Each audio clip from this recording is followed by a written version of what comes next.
और चलिए चर्चा शुरुआत करते हैं। आपको पैनल से मुखातिब करा देते हैं। हमारे साथ भरत मेघवाल जी कांग्रेस प्रवक्ता जुड़ गए हैं, हमारे साथ सूरज सोनी जी हम जुड़ गए हैं, सामाजिक कार्यकर्ता हैं और हिंदू पक्षकार हैं। अमितोष पारिक हमारे साथ जुड़ गए हैं, वीएचपी प्रवक्ता। बहुत बहुत स्वागत है आप सभी का। और भरत जी, पहला सवाल आपसे, स्वागत करते हैं इस फैसले का।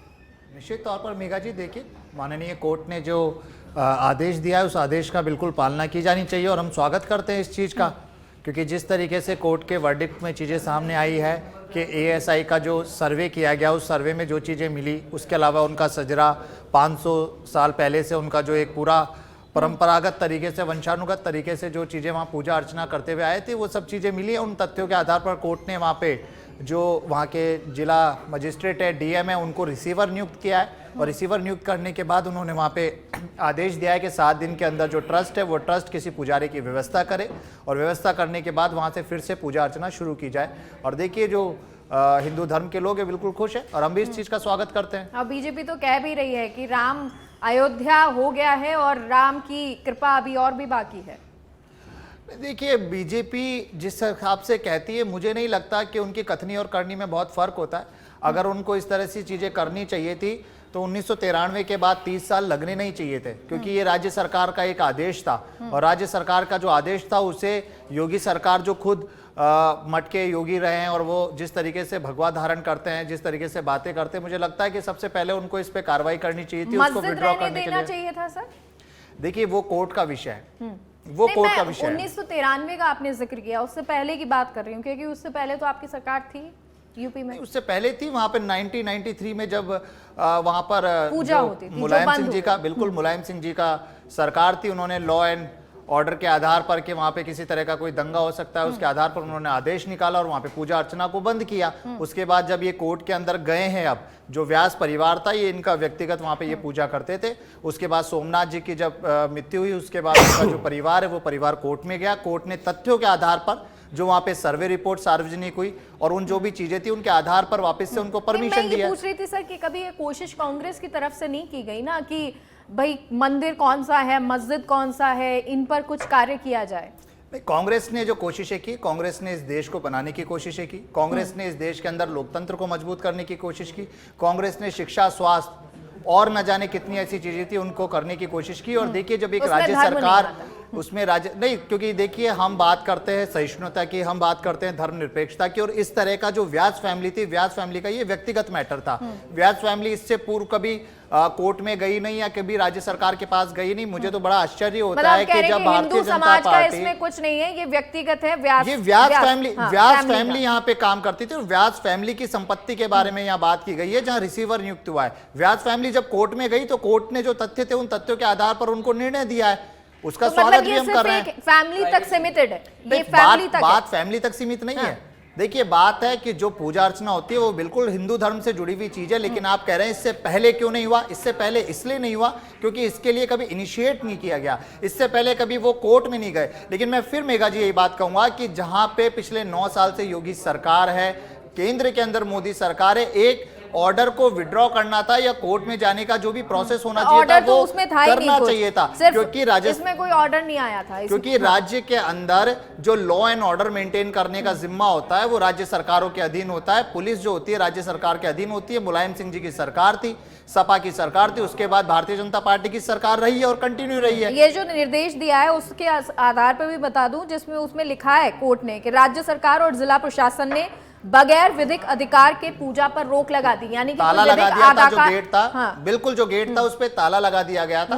और वो इंडी गठबंधन का पार्ट है अब, है? किसका पार्ट है? इंडी गठबंधन का। देखिए आप तोड़ मरोड़ कर अगर उसको कांग्रेस की तरफ लाना चाहेंगे, मुझे नहीं लगता उस चीज का कोई औचित्य होता है। ये 1993 की जिसकी जिम्मेदारी थी, मुझे लगता है कि आज जो सबसे ज्यादा जिम्मेदारी बनती है वहां पर सत्ता किसकी थी?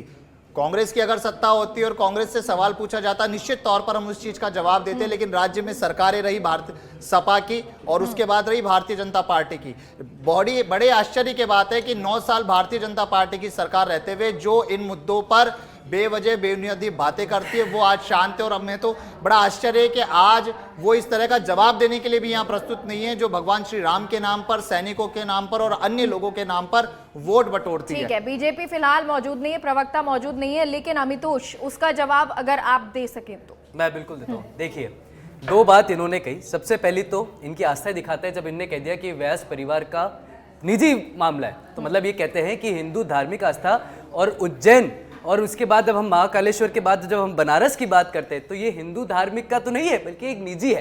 पहले तो ये इनकी आस्था दिखाता है, कांग्रेस की विचारधारा दिखाता है। दूसरा, आपको याद है मेघा जी कि किस तरह से कांग्रेस से राम जन्मभूमि के मामले में ताला हमने खुलवाया का क्रेडिट लिया था। तो जब ताला यहाँ पे लग गया था मुलायम सिंह जी की, तो आप क्रेडिट ले लेते इसके ताला खुलवाने का। आपने नहीं लिया क्योंकि आपको गोली चलाने पे ज्यादा भरोसा है, ना कि ताले खुलवाने पे। तीसरी बात, इनने बात करी कि इस देश के अंदर में हम धर्मनिरपेक्षता की बात करती कांग्रेस। मुझे बताइए कि आपने सेक्युलरिज्म वर्ड को जब 42nd अमेंडमेंट 1976 में ऐड करा था, उससे पहले एक भी आपने कोई चर्चा करी हो पार्लियामेंट में जिसमें सेक्युलरिज्म वर्ड का यूज किया है? कोई डिबेट ही नहीं है। तो पहली बात तो सेक्युलरिज्म भारत की कभी आत्मा थी नहीं। धर्मनिरपेक्षता के नाम पर हिंदू कोड बिल आप लेके आए, धर्मनिरपेक्षता के नाम पर कम्युनल वायलेंस बिल आप लेके आए, धर्मनिरपेक्षता के नाम पर मंदिर तोड़ के मस्जिद बनाए जाए और मुस्लिम वोट अपीजमेंट पॉलिसी को लेते हुए आप प्लेसेस ऑफ वर्शिप एक्ट लेके आए। लेकिन आप देखिए क्या हुआ। यहां पे एक चीज सबसे समझ में आती है, वो चीज ये है कि मुस्लिम पक्ष अपनी बात रखता है और कांग्रेस भी कहीं ना कहीं कहती है चुनौती देते हैं। तो चुनौती कौन देता है मेघा जी? चुनौती वो देता है जो झूठ की बुनियाद पे अपना काम करता है। और कौन फैसले का वो करता है? जो सत्य की बात लेकिन करता है। अमितोष जी, ये बात भी तो सही है जो भरत जी कह रहे हैं कि कोई ऑफिशियल तो लिखा नहीं था, पेपर पे तो कोई कागजी कार्रवाई नहीं हुई थी। वो इसलिए है, इतने सालों में हट जाना चाहिए जब था। ये मामला कोर्ट के समक्ष गया, जब लॉ एंड ऑर्डर बिना किसी विधिक कार्यवाही के मुलायम सिंह यादव को लगा वहां दंगे हो जाएंगे, कांग्रेस सरकार केंद्र में थी, कोई ऑर्डर नहीं था, तब कांग्रेस सरकार की जिम्मेदारी नहीं बनती थी राज्य सरकार के अधीन होती है। नहीं, आपको मैं यहाँ क्लियर कर दूं, मैं नहीं बोला ना, आप राज्य सरकार के अधीन होती है पुलिस, लॉ एंड ऑर्डर राज्य सरकार के अधीन होता है, केंद्र सरकार के अधीन नहीं। बिल्कुल, अच्छा भरत जी, मैं कर लेता हूँ ना। जब किसी भी ऑर्डर को चैलेंज नहीं किया, प्लेसेस को वर्शिप के लिए यूज करा गया कि वहां पे आस्था का अधिकार है, हिंदुओं का पहले भी था, 1947 तक भी हुआ था, उसको रोका जाए जब गवर्नमेंट ऑर्डर ही नहीं था और जब मामला न्यायालय के समक्ष था, तो ये सरकार की भी जिम्मेदारी थी कि देखिए जब राम जन्मभूमि का केस भी सरकार कर सकती थी, सरकार ने न्यायालय के आदेश से आज करा, वैसे ही ज्ञान वापी का भी जो मामला है वो सरकार जो है कोर्ट के आदेश से ही खुलेगा। नंदी की प्रतीक्षा कोर्ट के आदेश के बाद मैं कह रहा हूँ बिल्कुल समाप्त होगी। लॉ एंड ऑर्डर बिना फैले पाबंद लगाना और चुप्पी जानना कांग्रेस। चलिए, यानी कि केंद्र को करना चाहिए था, राज्य का इसमें कोई रोल नहीं है। जी, मैं तो कह रहा हूँ आप ही देखिए कि जब राज्य लगाए चलता है लेकिन राज्य हटाए, ये कोई जरूरी काम नहीं। क्यों केंद्र, आप केंद्र सवाल नहीं मांग सकती राज्य सरकार से? क्या केंद्र जवाब नहीं मांग सकती थी उस समय राज्य सरकार से कि कौन सा लॉ ये एंड तो ऑर्डर भरत जी बताएंगे ना। लेकिन अमितोष जी, ये बात तो ठीक है, फिर बीजेपी पे सवाल उठते ही नहीं। ये तो केंद्र में अगर कांग्रेस है तो केंद्र से सवाल, राज्य में कांग्रेस है तो कांग्रेस से सवाल, बीजेपी से नहीं होना चाहिए। तो बीजेपी से उठाए ना, ये उठाए बीजेपी से। मैं तो संगठनात्मक बात कर रहा हूँ आपसे, संगठनात्मक दृष्टि से बात कर रहा हूँ, हिंदू के पक्ष की बात कर रहा हूँ कि इस तोड़ मोड़ की बातों में कि भाई वहां ताले लगा दिए, आदेश था नहीं, इससे कुछ नहीं। न्यायालय के समक्ष ये आदेश आएगा, न्यायालय ने इसको कहा है। और देखिए क्या बात करिए आप, देखिए चुनौती किस चीज को देगा? मुस्लिम पक्ष में किस चीज को देगा? क्या आस्था के अधिकार को मानने के लिए न्यायालय ने कहा ना कि आपको वहां पे अधिकार है, पूजा कर लीजिए, तो क्या आप उसको चुनौती देंगे? नहीं दे सकते। मंदिर मस्जिद को तोड़ के मंदिर बनाने के आदेश नहीं हुआ है। आपकी आस्था का ध्यान में रखते हुए, क्योंकि 1947 तक हो रहा था, बिना कानूनी कार्रवाई के ताले लगाने वाले लोग आज चुप है। भरत जी आपके पास आऊंगी, लेकिन उससे पहले सूरज जी, जो कुछ भी हुआ हालांकि कोर्ट में था, लेकिन कोर्ट के अलावा जो ताला लगाना हो या ताला खुलना हो, क्योंकि विधिक तरीके से तो कुछ था नहीं, सरकार ने लगा दिया, जिला प्रशासन ने कर दिया, अनुमति ले ली, राज्य सरकार ने कहा, जिला प्रशासन ने कर दिया, कुछ विधिक नहीं था। तो क्या इन सब में वक्त लग गया? ये नहीं होना चाहिए था। वक्त भी लगा और मेघा जी बहुत लंबा वक्त लगा है, 31 साल बेवजह। और ऐसे काम के लिए मैं आपको बताना चाहूँगा कि आज के 24 वर्ष पहले जनवरी में जब कुंभ का मेला इलाहाबाद में था, तो मैं खुद वहाँ पे गया था बनारस में। और जब हमने देखा कि आज तो फिर भी काशी विश्वनाथ का पूरा कॉरिडोर बना है और इतना अच्छा वहाँ पे माहौल है देखने के लिए, लेकिन उस समय छुप छुप के निकलना पड़ता था। एक सिंगल रो के अंदर जो है लाइनें लगती थी। और वहाँ पे जो हिंदू लोग थे, जो विक्रमादित्य ने जिनके लिए मंदिर बनाया था 2500 वर्ष पहले, तो वो तमाम हिंदू लोग यूं जाते थे जैसे कोई हम बिल्कुल चोरों की तरह जा रहे हो, और वहाँ डरते डरते हुए नारियल भी नहीं फोड़ पाते थे, ऐसा वहाँ पे माहौल था। तो मैं समझता हूँ कि ये 31 सालों के अंदर नए सिर पे सरकारों की जो है लापरवाही और सरकारों की जो बेरुखी है, उसके चलते हुए ये जो खाई थी जिसको हम ये कहते हैं कि ये हिंदू मुस्लिम की जो खाई थी उसको बढ़ाने का ही काम किया है। वरना आज शाम को ही कुछ मेरे जो मुस्लिम दोस्त थे उनसे मैंने बात की थी और मैंने उनसे पूछा था कि आपके तो हदीस में ये लिखा हुआ है कि मस्जिद वहां बनेगी कि हम अपने पैसे से खरीदेंगे जमीन को, वो पाक पवित्र होगी, कोई भी अन्य इबादत गए वहां पे नहीं होगा, तो वह मस्जिद का निर्माण होगा और हमारी जो है वो वहां पे इबादत करेंगे। लेकिन यहाँ तो स्पष्ट रूप से उल्लेख है, एएसआई की रिपोर्ट आ चुकी है, आर्कियोलॉजिकल सर्वे ऑफ इंडिया ने बता दिया है कि ये जो है यहाँ पे मंदिर के अवशेष है और जिस व्यास तहखाने की बात की जा रही है उसमें मूर्तियां लगी हुई है। तो जब वहाँ पे जमीन खरीदी भी नहीं थी, जब वहाँ पे बनारस के अंदर उस मंदिर परिसर के अंदर वहाँ पे पहले से ही मंदिर बना हुआ है, तो वो मंदिरों की जो मूर्तियां थी वो क्या आपने फिर वो वहाँ पे आर्ट गैलरी सबमिट करने की थी, वहाँ क्यों रखी हुई थी वो? तो ये स्पष्ट करता है कि वहाँ पे मंदिर का वो हिस्सा था और आपने कुछ लोगों के कारण हत्या ली गई थी और सरकारें मूक दर्शक बनकर के देख रही हुई थी, कानून व्यवस्था नहीं बिगड़ जाए इसका बहाना करके महरूम रखा गया, नंदी की जो प्रतीक्षा उसको बढ़ा दिया गया। तो आज जब अच्छा माहौल है, सब ठीक है, तो हम तो आग्रह कर रहे हैं सब लोगों से जाकर के, मैं सामाजिक कार्यकर्ता हूं, मैं खुद जाकर के लोगों से अपील कर रहा हूं कि खुद आगे आकर के करना चाहिए कि ये बहुत गलत हो गया है, लंबा प्रतीक्षा करनी पड़ी नंदी को और अब स्वतः हटा करके। लेकिन अब एक और चीज है सूरज जी, क्योंकि पूरा जो एएसआई ने सर्वेक्षण किया उसमें यही पता चल रहा है कि पूरा मंदिर है, पुराना मंदिर है, तो ये तो पूजा के लिए तो द्वार खुल गए, लेकिन इसके अलावा क्या जो मंदिर है वो मंदिर रहना चाहिए? देखिए मंदिर आज का थोड़ी है, वहां तो ज्योतिर्लिंग है मेघा जी। ज्योतिर्लिंग वह होते हैं जो स्वतः पृथ्वी से निकट करके और भगवान शिव की आराधना के लिए वहां पे ज्योतिर्लिंग का निर्माण होता है। वो 100 फीट का ज्योतिर्लिंग है, वहां पे कोई छोटा अवशेष थोड़ी है, यानी कि तब्दील हो सकता है मंदिर। हाँ निश्चित तौर पे कोर्ट में तो दायर किया गया बाद उसमें इसका उल्लेख किया गया है कि उस जो विवादित स्थल है उसका फर्श को तोड़ा जाए और एएसआई उसके अंदर पूरी जांच करे। और अभी एएसआई की जो बुधवार को रिपोर्ट आई थी, पिछले बुधवार को, उसमें भी देखा कि कोर्ट के सामने माननीय न्यायालय ने ये चीजें रखी है। वहां पे जो रिपोर्ट आई थी एएसआई की उसमें स्पष्ट रूप से वहां पे मंदिर के जो है वो चिन्ह मिले, वहां पे मूर्तियों के चिन्ह मिले, वहां पे अवशेष मिले, वहां पे जो नया निर्माण किया गया है उसमें ये साबित हुआ है कि पहले से जो मंदिर के अवशेष थे उनका उसमें निर्माण हुआ है। तो ये सारी चीजें जांच का विषय भी है और साथ साथ में इनको समझना भी पड़ेगा। एक बात मैं और रखना चाह रहा था, अभी ये जो बातें की जा रही है कि साहब ये हमने किया या कोई क्रेडिट लेना चाहता है या कोई कह रहा है कि इन्होंने क्यों नहीं किया, आरोप प्रत्यारित हो रहे। मेरे दोस्त है ये अच्छे जो है ये उभरते हुए प्रवक्ता है, मुझे अच्छा लगता है भरत जी को देख करके, लेकिन इनकी पार्टी का जो स्टैंड है वो तो बहुत अलग है। अभी देखिए कि राम मंदिर के अंदर जो न्योते की बात आई थी तो इन्होंने खंडन कर दिया। उससे पहले कपिल सिब्बल साहब जो कांग्रेस के नेता थे बहुत बड़े, उन्होंने जाकर के कोर्ट के अंदर मुकदमा लड़ा था राम मंदिर के अंदर। तो ऐसी जब बातें निकल के आती है पॉलिटिकल दल से, क्योंकि जब सार्वजनिक जीवन में हम रहते हैं तो हमारा जो ये हम कह नहीं सकते कि मेरा व्यक्तिगत है।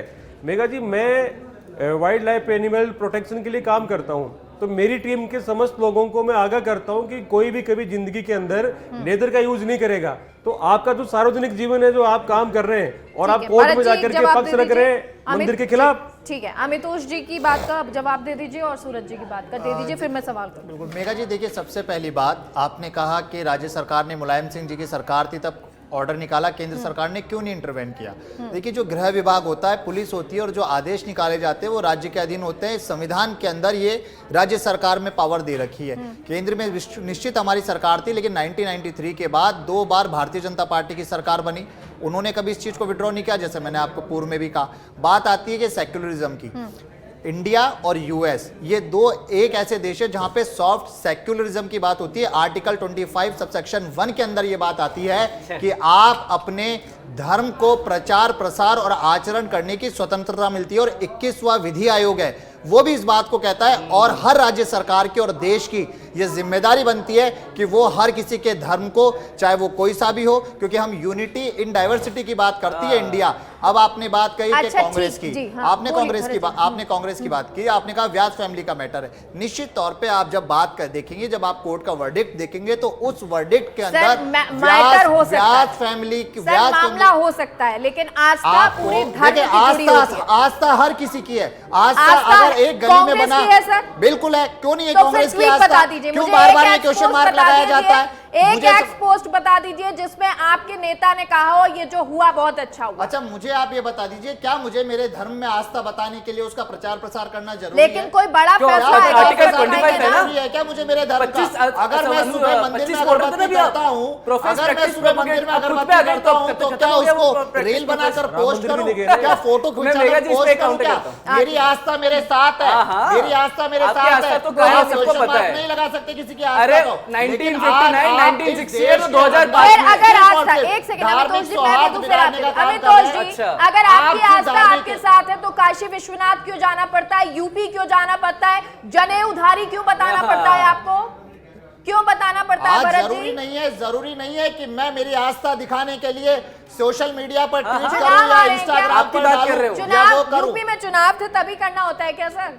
वो आपको लगता होगा, या जो नजरिए से आप लोग देख रहे हैं, मुझे नहीं लगता नहीं सर, कांग्रेस मैं पार्टी सवाल पे कर रही सिर्फ हूं, एक मेरा क्वेश्चन कोई मार्क नजरिया लगाने नहीं का। है, सवाल क्या है आपको सर। कोई गलत स्टेटमेंट आज ठीक लगा? है। क्या जी। कोई गलत स्टेटमेंट आया? क्या किसी ने कोई मना किया? आप सर बता कोर्ट दीजिए। का था ना, बीजेपी ने थोड़ा ना वर्डिक्ट तो दिया है, क्यों ये आ तो रही है? कोर्ट ने जब दिया है, जब तारीफ न्यायालय तो का कर फैसला सकते है, हैं। जब ये न्यायालय का फैसला है, तो इसमें राजनीतिकरण मोड़ देने राम का मंदिर क्यों पर आ आया रहा था है? फैसला, तब आपने दिया था ना, आपने तारीफ की थी ना, हमने आपने तारीफ कहा करी है की ना। थी ना, तो फिर ज्ञान व्यापी अभी पे क्या सोनी जी मसला ने था? पूछा कि वहां नहीं गए, क्यों? किसी के व्यक्तिगत निमंत्रण पर जाया ठीक जाएगा? है, सबकी अमितोष अपनी कुछ आस्था कह रहे हैं। जाएंगे, क्यों नहीं जाएंगे? मैं करता हूँ। देखिए, इन्होंने बोला कि आर्टिकल 25 कॉन्स्टिट्यूशन ऑफ इंडिया और बड़ी भारत के संविधान की बात की और इंडिया यूएस की बात करें, वो डिबेट नहीं है, पर इनकी जानकारी के लिए लाता हूँ। सेक्युलर जो वर्ड था वो सेक्युलिज्म है, और सेक्युलिज्म यूरोपियन कॉन्सेप्ट था, स्टेट ऑफ क्रिश्चियन का कॉन्सेप्ट था। यूरोपियन अलग है, आप बीच में क्यों बोलते हैं? आपके बीच में कोई यूरोपियन बोल रहा अलग है, वो हार्ड सेक्युलरिज्म है, वो हार्ड सेक्युलरिज्म है। जो आप यूरोप की और फ्रांस की बात कर रहे हैं, वो हार्ड सेक्युलरिज्म है। कम वक्त है, एक बार अमितोष और को दूसरी सुनिए, बात, फिर जब लास्ट भारत का में संविधान